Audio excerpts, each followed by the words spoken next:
So thank you so much for joining us today. Obviously, we're here with Xavier Marot, Chief of Production for Focus Entertainment, and Sijie, co-CEO of EC Innovations. We're here to talk about ECI Flow, which is a brand new games-focused localization platform. Really exciting stuff. So I believe that you guys have been working on this together for a while and speaking a lot about it. So like, how did that start, that partnership between Focus and ECI Games? So I think it started back in 22, actually, right, CJ? Yeah, Yes. it has been a couple of years now.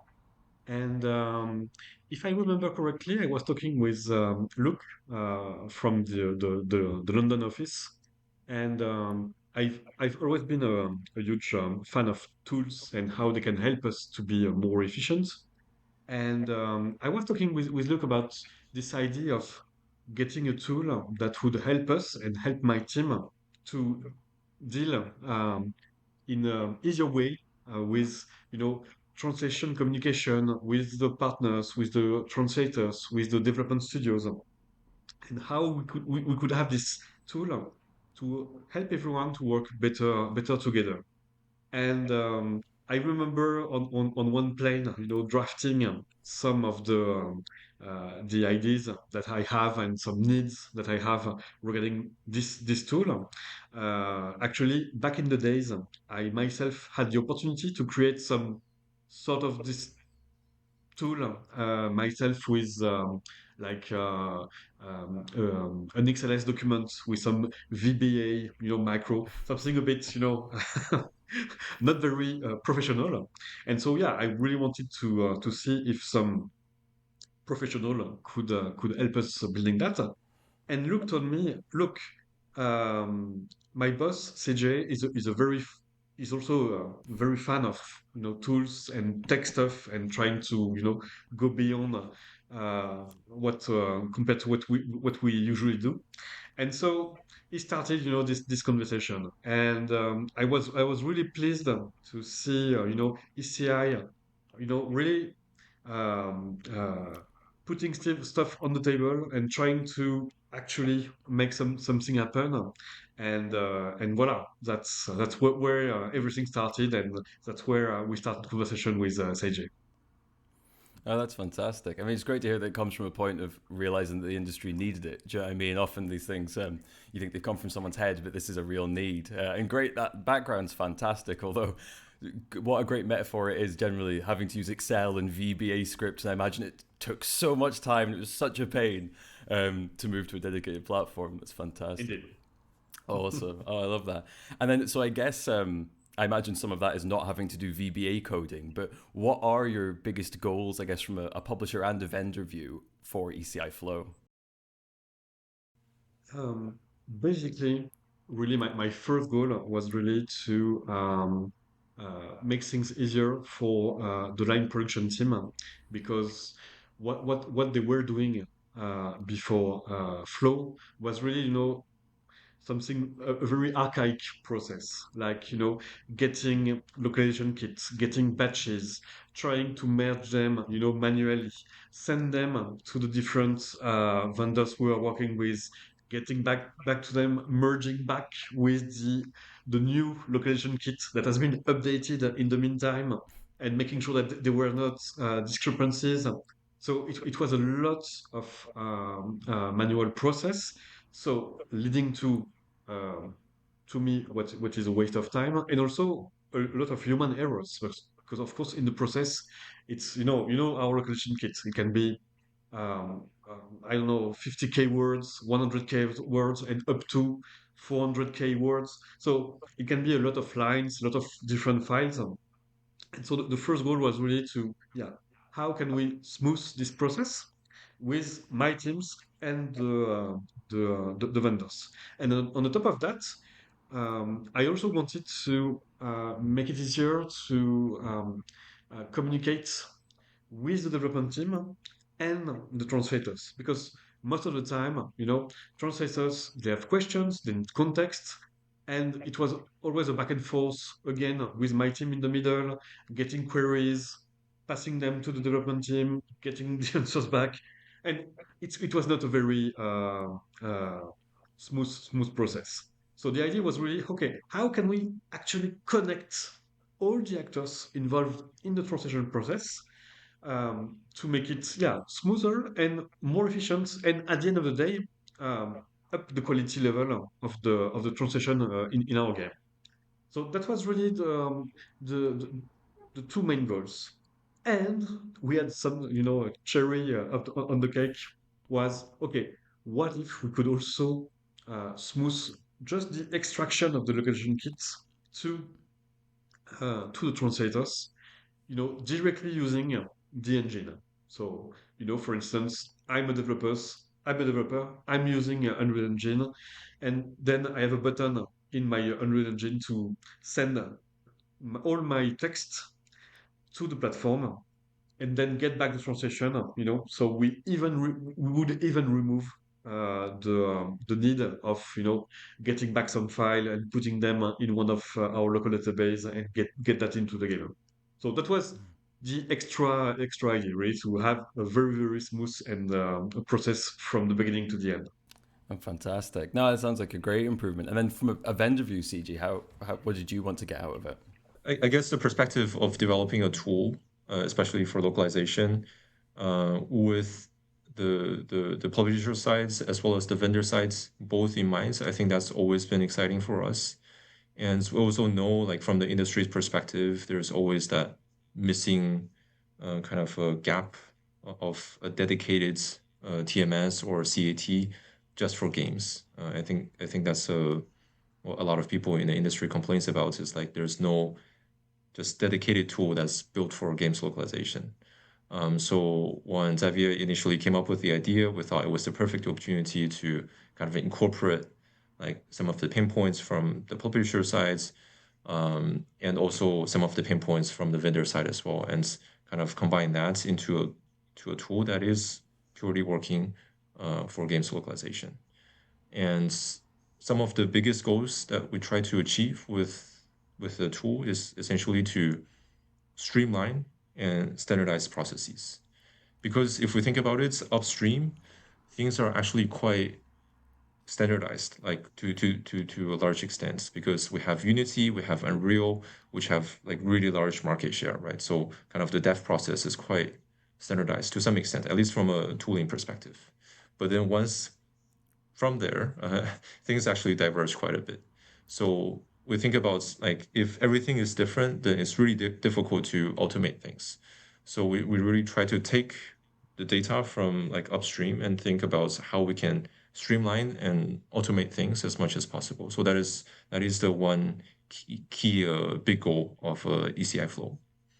The second one, as Xavier mentioned, on paper, localization is a very simple process. We just translate things, but in practice, it is not. Like just files going everywhere, like different versions. Like we have to merge things together, but sometimes it doesn't work once we push it back to the dev engine.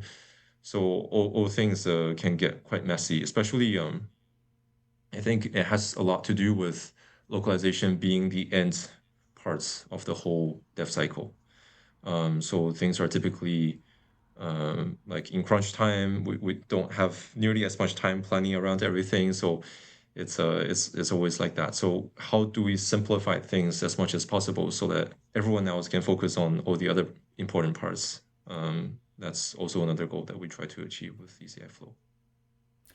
Fantastic. No, it's great to hear. It's I think people who don't work in games or have never worked with devs would not realize how much generic tools get used a lot of the time. And I think when people hear about tools, they maybe think of things like SpeedTree, which are very niche, unique little tools that really are actually only for very particular circumstances. And I guess it's really interesting to hear about it being a games dedicated platform because there is platforms out there that handle localization to different extents, but what were they not doing that we wanted ECI Flow to do as a games dedicated one? Maybe I can take that first. Um, so I think there's a number of things. ECI work in various different industries, and we see games localization as a very fascinating area that's quite different from all the other like localization areas that we also help with. the one big thing that make it different is its need for context. Because there's so much information that's packed into the game, and there's so much thought that goes into building characters, building the relationships between different characters, and all of that lore building. That's like people put a lot of thought into that in the original language. It will be such a shame if that is lost after we start translating. So if we do want to kind of present the same game after translation as we do in the original game, I think all of that information needs to be incorporated into the translation process. Unfortunately, I think that's not the standard of the industry today.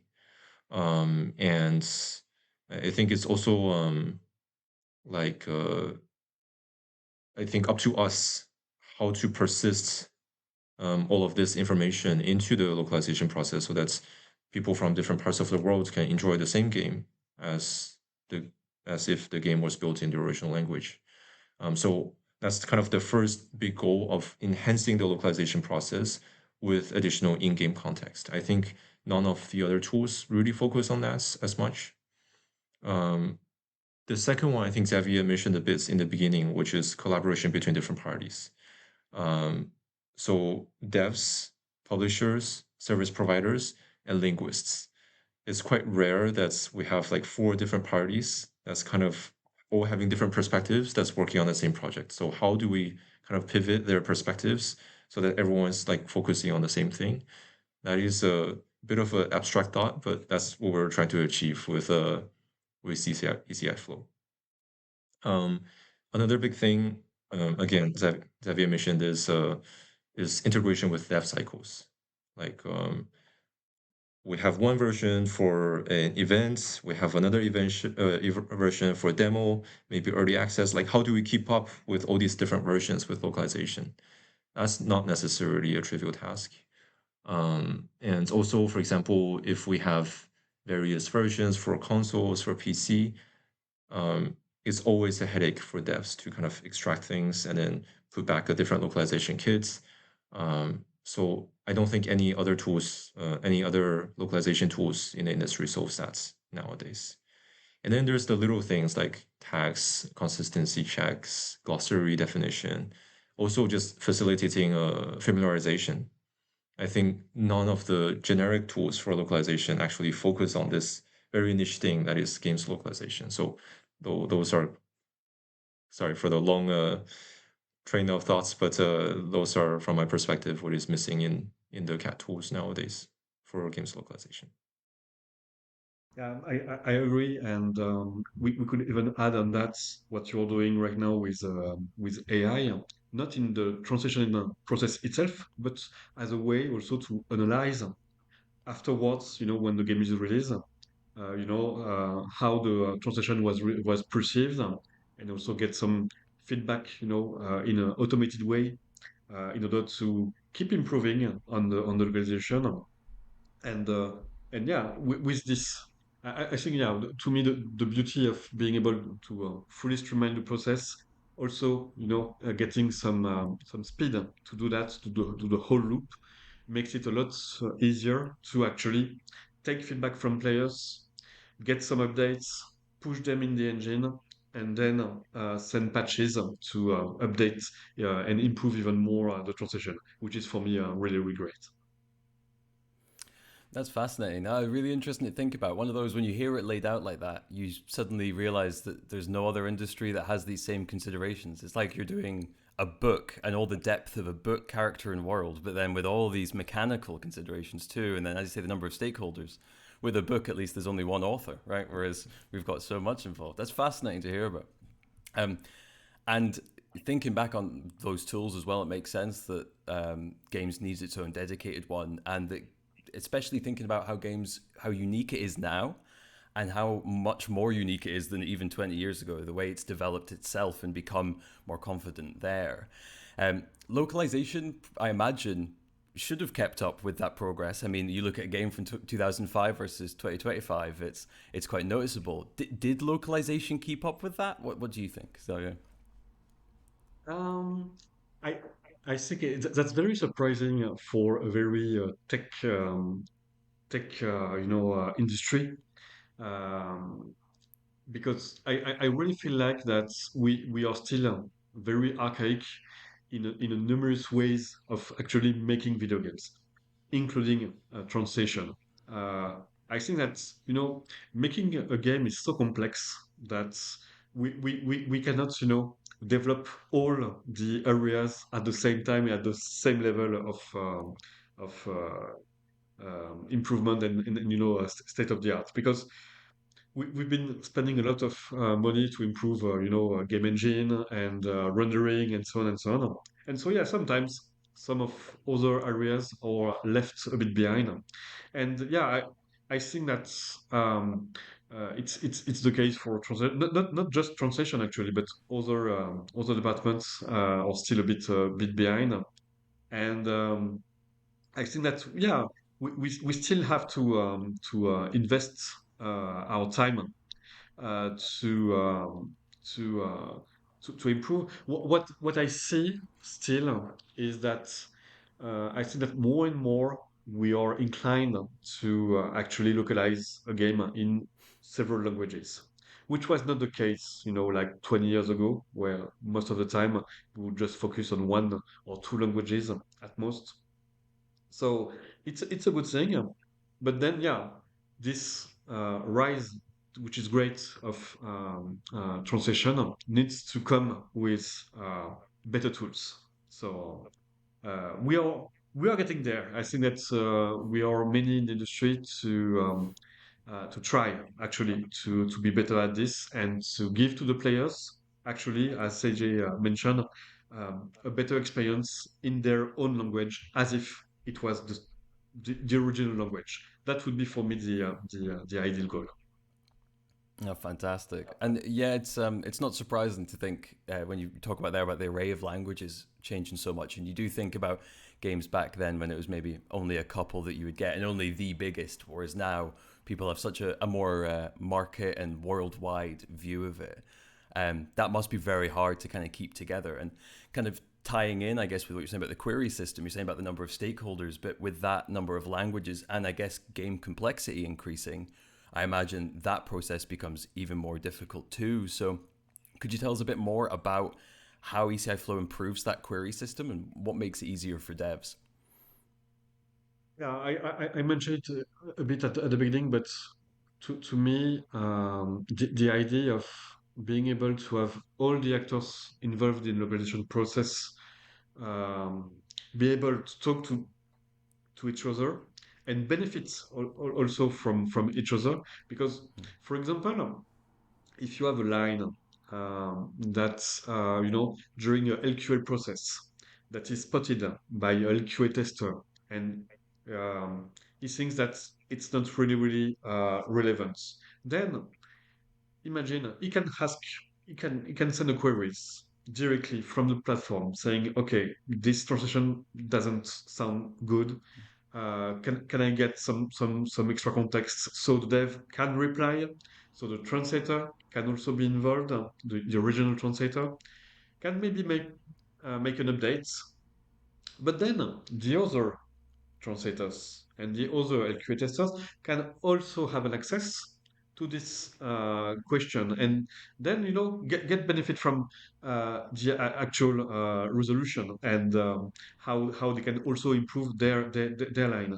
And this flow of communication is for me very very important, because most of the time it takes too much time to have the whole circle, and then you waste time for everyone.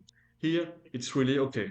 How can we make it easier and faster for everyone? Exactly, that's like one of the common issues is that like one linguist, for example, raises one question that get exchanged to, for example, the devs that provides an answer. But if that is somehow tracked in a Google Sheet somewhere and another different linguists don't see that same question, they might ask the same question again. So I think in large ECI Flow try to solve that by a bit of simple automation. Like for example, if one linguist in one language raises one question, if that's relevant for other languages, then that question also get persisted to other people's screens. And another big part of it is that I think, as Xavier mentioned, is quite archaic. Like we still raise queries with Google Sheet, with even offline Excel sheets. Nothing wrong with it, but it's definitely less efficient compared to if you were to able to directly just look at one screen, your translation screen, and raise questions there, see other people's answers there, kind of discuss comments on different questions there. So that is what ECI Flow try to do, is like try to keep everything in the same place, so that there's no different versions of the same Q&A sheets. There's no like multiple questions by different people asking the same thing. So and also when we did some data analysis around historical questions, we find a lot of these questions are actually targeted towards the same categories of things. So, for example, asking a character's gender, or asking like some clarification around glossary. Some of these things can also be automated to some extent. So I think definitely the upside for automation around Q&A is definitely there. Fascinating. No, it's really interesting to think about. Again, talk about the way that the industry's changed and the tools have upgraded. Do you imagine if, in our normal day-to-day work with the teams you work with all the time, if you could only ask questions once a day and then you'd have to wait till the next day to hear back? It would be crazy. And you know, I think back to my QA days when you're saying about people missing a question or things like that. You know, maybe you've got someone new join the project, they ask a question, you go, no, that's by design. Let me spend 20 minutes finding that one bug report with a comment on it that says that that's by design. No, I think that's fantastic. Unifying all that seems like it would save a lot of time. And especially as Xavier, you point out, I think a lot of people forget that translation is not a one-step process in games, that you need LQA as well. And then the second you've added that disconnect, if they can't check the same queries, it's exponential, isn't it? Fascinating. And I guess that exponential is also on context, and like the less you know, the worse that translation is going to be. I always think back to the famous example of the game that was translated to German, and when you shoot an enemy, if you miss them, it comes up with Fraulein, because they had no context on what miss meant in there. I absolutely love that. But how does Flow improve the context process for games localization? How does it help linguists understand more about what they're translating? So Flow allows us as developers or publishers to actually give more context.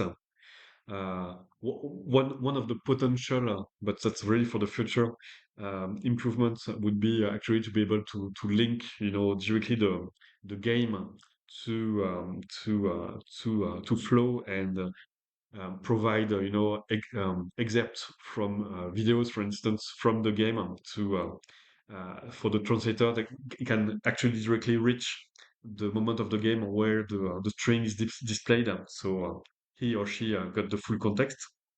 But yeah, there is already some stuff to help translators to better understand the context, plus actually the ability to send queries in a easier way. Yeah, for sure. Like what Xavier mentioned is definitely what we're trying to tackle from a technical perspective. Like what you see is what you get is realized in so many different scenarios. Like for example, localization for a website, localization for like regulatory documents. You can kind of see in real time what the translation looks like in the end content. But games, I don't think we've solved that yet. At least not in a decent way. Like the industry is solving it by breaking it into the two different parts, localization and LQA. But imagine like if the two things are kind of working more closely together. So that's definitely on the roadmap. Um, and I think Xavier gave us a lot of really good ideas about how to achieve it from a technical perspective as well. Um, what we have done so far in Flow to solve this to some extent is also to build, for example, like a character sheet, and build something around character relations. So that's someone, whether the service provider or if the publisher or the dev have time, they can maintain that information in that kind of smart table. And that smart table is then linked to the CAT tool. So when the translator is translating, if it's a spoken dialogue by a particular character, then that character's personality or gender or even some language specific things. So it's also quite fascinating.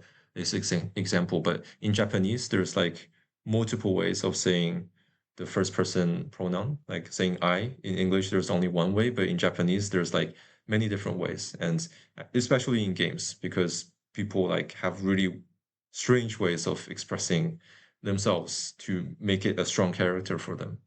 And even in again, no discredit to the industry, but even for AAA games, that's not always consistently achieved throughout the game.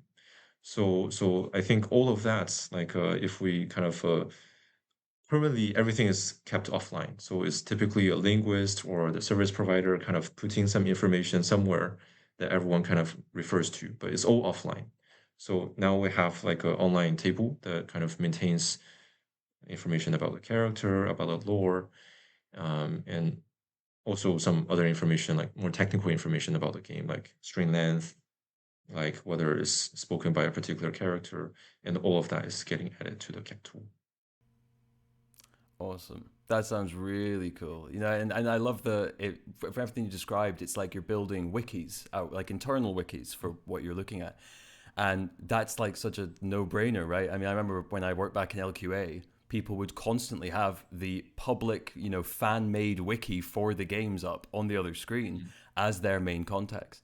And it's crazy that it has to come after the fact in that way. So having it built in there sounds fantastic. And I do love what you're saying as well about the being able to test the game within the platform and do it through one thing. I mean, we could save millions on monitor costs across the industry from having 3 or 4 monitors, with a game up on each. Fantastic. Oh, I love all the sound of that. It's really cool. And then one thing I wanted to ask is I think that it's easy when you work in the industry now, or in any industry, I think, to think that you're working in it in the most important time. Unless we're in film where we're kind of thinking about Hitchcock and maybe they knew that it was big back then. Is localization more important now in the games industry and for a game's release than it used to be, or how would you look at it really? I think that from a publisher perspective, yeah, you can really see the need more and more to localize your game, um, especially because games are also getting more complex to grasp. When we were young, or at least for me, game were probably much more easy to get into, and you don't have to understand actually what the game was saying. You could just enjoy it by just playing and trying to understand yourself by yourself. But now it's it's much more complicated. You have more depth in the gameplay, in the story, and so on. And so, if you want to reach a wider audience, it's very very important actually to localize your game. And now, which is great, you can see that also new countries are playing a lot more video game, then it opens new markets. And for those markets, you need to localize your game because they are not necessarily good at English or so you have to. And so, yeah, it's very important. I'm thinking about, for instance, Latin countries, um, other countries, in Asia, India, or Thailand, or Malaysia, all those countries that are now playing more, much more, and needs to have some localization. And so yes, definitely, it's very important. And now, every time that we are making a game, we ask ourselves, okay, which language should we target for localization? And it's never less than 10 or 12 languages, minimum. So yeah, it has evolved a lot, but I think this is for a good reason. I'm very happy that we are really taking care of our players, abroad. I Totally. just want to add that there's the Steam algo that is now language specific, right? So if a region or a locale kind of is experiencing bad localization, for PC games on Steam, there's that way of feedback from the players. And we see this with some recent examples, especially into APAC, like where player base is more vocal, like especially the Chinese player base, the Japanese player base, that could quickly like decrease visibility of a game in a particular region. So I think it's, yeah, localization is definitely from a PC or on a Steam platform perspective, it's definitely more important than ever. No doubt, yeah, you really can't hide that. You can't couch it in your English figures anymore and hope that you've got enough players in North America to save you. Absolutely. And we've quite a few weeks of that coming up. It was funny that Steam implemented it right as we've had a few news stories on it. And I love what you were saying there as well, Xavier. When I ask that question and when I've talked to people about that before, what you often, and what I think about is I think about a market perspective, and then I think about games just being more global, more people playing them, more countries. I don't think I've ever heard anyone talk about the complexity of games requiring more localization. That there's not two systems now. It's not a two-button game. You can't just pick it up or thumb your way through it. The amount, like, imagine trying to play a strategy game without localization. It would be absolutely insane. Such an interesting perspective to have on that. And then, so we've talked a lot about the publisher perspective and the vendor perspective. But in localization, devs can often end up in this kind of funny middle point between things. So how does ECI Flow help the developer experience? Um, I I think that's again to re-insist on the fact that making a game is very complex, and honestly, when you think of everything that needs to be done to release a game, I mean, I can't imagine of other industries that are that complex. And localization in itself is a very complex topic for developers. Um, and they have so much other stuff to do just to have a game, just to have a game without localization, just to have a game. So I think that's where ECI can help is really actually to take a lot of the complexity of addressing localization out of the hands of developers. And to me, that's really great for them to being able to, because I know that developers they want their game to be localized. They want that. So if we can give them the tools to make it easier for them, they would be more than happy to use it. And so that's really where Flow can for me help developers is okay, guys, we got you covered. Don't think too much about it. Just have a good basis for your game to be localized, and then we'll take care of the rest. Getting the strings, making sure there is no doublons, just translating just the strings that needs to be translated, giving you feedback, giving you queries, and so on, and taking all that stuff in a tool, so the dev then can just focus on its game, send the translation, get them back, and keep on working on the game itself. So yeah, that's where I think that Flow can help. Yeah, for sure. Like I think taking the ethos from Xavier, which is try to kind of empower devs as much as possible and try to really keep them focused on what they're good at. What we've done is essentially integration with the dev engines. So it's really doing as close as possible to kind of like a one-click localize and forget about it type of situation. Unfortunately, that's not the reality today because if everything is done like standardized and everything is localized ready, localization ready, then that could be done. Essentially, like that could be like a one click, and then we export the batch of strings. But more upstream, it actually depends on the dev's kind of setup on it being readily localizable. And how we can solve that, I think is still kind of in our pipeline for discussion. But essentially, the idea is very much like however you mess with things, we try to keep it really simple and just export everything, and then we'll take care of everything afterwards. Oh, fantastic! One click export sounds amazing.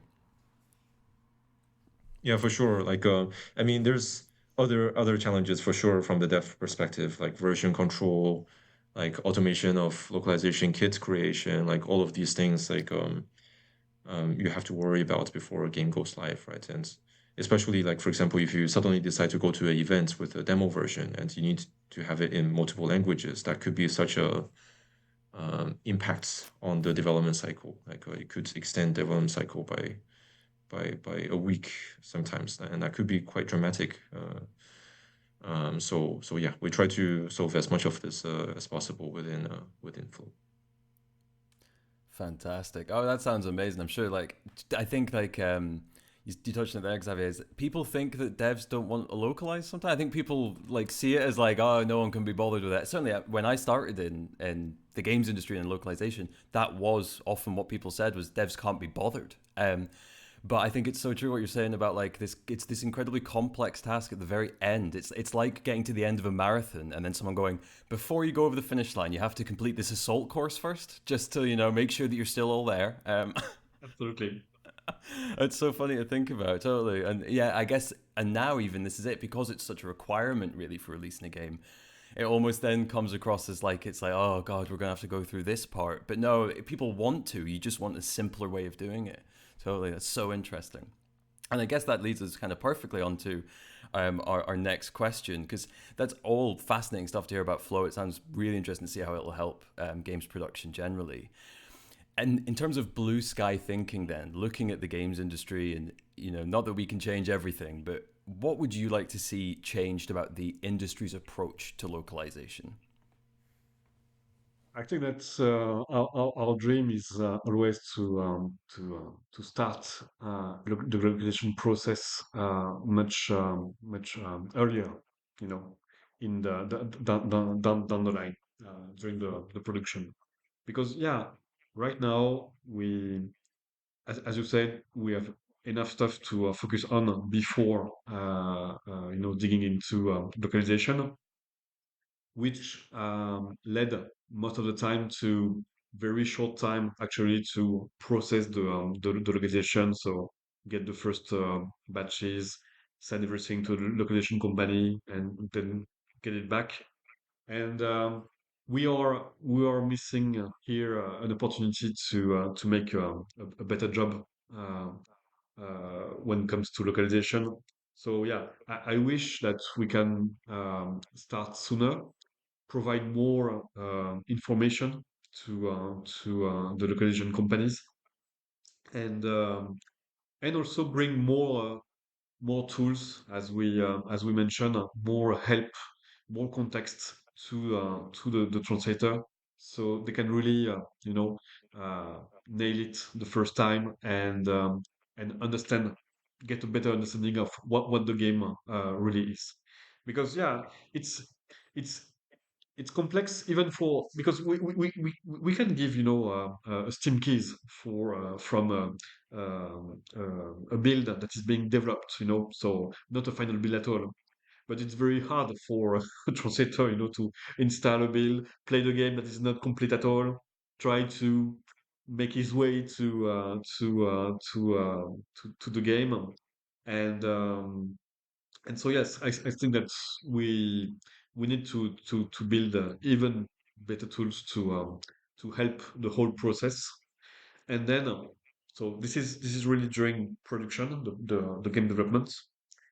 And then at the end of it, when the game is released, I'd love to be able, yeah, to get quicker feedback from players and be able to actually put more content quicker and faster, just to address some of the complaints or feedback from the players. And I think it's feasible. And at some point, we are mentioning the what you see is what you get approach of the web. Uh, Technically, it wouldn't be that complicated to have, for instance, the localization stored in the cloud, and the game, pulling requests to get it. So you could even skip all the patches, especially on console, patching time, just to save some time, just to really be focused on localization and get very, very quick updates if something is wrong. So yeah, so to answer briefly, more time dedicated to localization, give more context, and get things updated even faster to make sure that because languages is the first medium between you and the player. So it's so important that it's being done the right way. For sure, like definitely in terms of feedback, I think very much agree with that item, though I think I have a slightly different perspective as well. I think feedback for publishers means like quicker implementation of changes, so that's we kind of fine tune the game to the general public. Though like previously it was more like towards this small testing group, but we fine tune it to the general public. But from my perspective as well, from the localization provider's perspective, we don't really have a quantifiable way of getting feedback, and that's typically a pinpoint.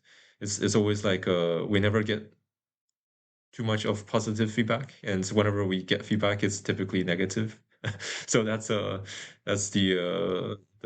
truth of the industry to some extent. But that is also like if we see we did localization for a game, and that is somehow beating the market average in terms of people's feedback on localization, and that's something to be prideful of. We are working on something like as such, not only for localization, but just player feedback in general. I think we'll have something to surprise you towards the end of the year, Xavier. Um, and also, yeah, just again, more automation. I think that is the kind of the idea. And when we spoke 2 years, 3 years back, I think that's the idea of kind of building more automation for the industry, and that's what we're trying to do. So that's very nice. And we didn't touch that much on the AI stuff, but I love the our ability, for instance, to um, plug to some LLM chatbots. For instance, the GDD of the game, the all the wiki of our game. So, for instance, a translator could directly also ask this database if he or she has some question regarding the game or regarding some context.